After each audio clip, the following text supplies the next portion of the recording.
nós iniciar é anha. Caminha nós tava música que tava tem surplus chiquito de 2023. Nós logo ser com surplus tempo de 17 milhões florim. Comecei a nossa anunciar se acaba.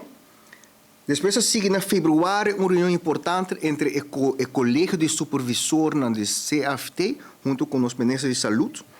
E tem reunião em já a ministra já foi de nós e conselho que é 5,5% de recorte que está a aplicar arriba e tarifa e presupuesto e lump sum nota sustentável mais mirando a recuperação econômica. Nós vamos usar mais pandemia como motivo para esse recorte aqui e lo se pensa para trazer isso aqui in. Tem reunião com o colégio, ministro de saúde público a mencionar que está pensando de direção aqui e o colégio a expressar sua preocupação com ele pode ter impacto grande no gasto de AZV.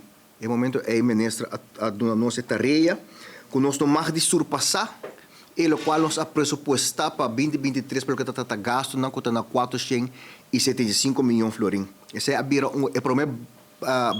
plafond que agora põe para nós que nós não mais de surpassar. E esse é a próxima ano é forma que nós também trabalhamos com diferentes plafond de gasto. Agora nós está mirando os gastos, é importante para nós também drivers de gasto médico.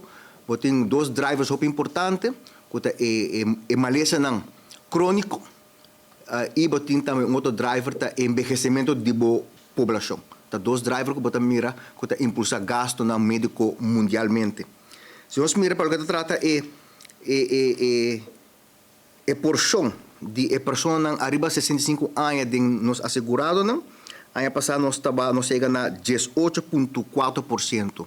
Pois de cada 100 assegurados que o AZV tem, 18,4 tem 65 anos ou mais. Ano para o mês, que estava quase 1% menos, então 5,7.